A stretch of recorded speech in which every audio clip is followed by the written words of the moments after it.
TP Chandrasekharan case പ്രതികളുടെ ശിക്ഷായിളവ് നീക്കത്തിൽ jail ഉദ്യോഗസ്ഥർക്കെതിരായ നടപടിക്ക് പിന്നാലെ KK രമയുടെ മൊഴിയെടുത്ത ASIക്കും സ്ഥലമാറ്റം. TP വധക്കേസിലെ കുറ്റവാളി ട്രൗസർ മനോജിന് ശിക്ഷായിളവ് നൽകുന്നതിനായി കൊളവല്ലൂർ സ്റ്റേഷനിലെ ശ്രീജിത്തിനെ വയനാട്ടിലേക്കാണ് മാറ്റിയത്. മൊഴിയെടുത്ത കാര്യം പ്രതിപക്ഷം നേരത്തെ നിയമസഭയിൽ ഉന്നയിച്ചിരുന്നു. ഇത് വിവാദമായതോടെയാണ് പോലീസുകാരനെതിരെ നടപടിക്ക് നീക്കം തുടങ്ങിയത്. ശിക്ഷായിളവ് നൽകുന്നതിനുള്ള പട്ടിക ചോർന്ന സംഭവത്തിൽ കൂടുതൽ പോലീസുകാർക്കെതിരെ നടപടിയുണ്ടാകുമെന്ന റിപ്പോർട്ടിന് പിന്നാലെയാണ് ശ്രീജിത്തിന്റെ സ്ഥലം മാറ്റം.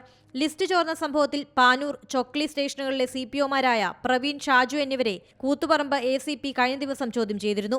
ഇവരാണ് പട്ടിക ചോർന്നതിന് പിന്നിലെന്നാണ് പ്രാഥമിക നിഗമനം. ശിക്ഷയുള്ള വിവാദവുമായി ബന്ധപ്പെട്ട് കണ്ണൂർ സെൻട്രൽ ജയിൽ സൂപ്രണ്ട് അടക്കം 3 ജയിൽ ഉദ്യോഗസ്ഥരെ സസ്പെൻഡ് ചെയ്തിരുന്നു. മാനദണ്ഡം പാലിക്കാതെ തെറ്റായ പട്ടിക തയ്യാറാക്കിയെന്നാരോപിച്ചാണ് ഇവർക്കെതിരെ നടപടി സ്വീകരിച്ചത്. ഇതിന് പിന്നാലെയാണ് രമയുടെ മൊഴിയെടുത്ത സംഭവം പുറത്തുവന്നതും വിവാദമായതും. TP വധത്തിൽ നേരിട്ട് പങ്കെടുത്ത പ്രതികൾക്കാണ് ശിക്ഷായിളവ് നൽകാനുള്ള നീക്കമുണ്ടായത്.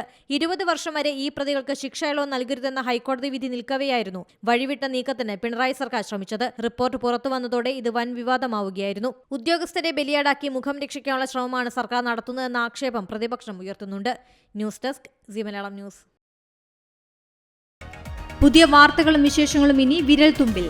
എല്ലാ ഡിജിറ്റൽ പ്ലാറ്റ്ഫോമുകളിലും ഇപ്പോൾ സി മലയാളം ന്യൂസ് ലഭ്യം.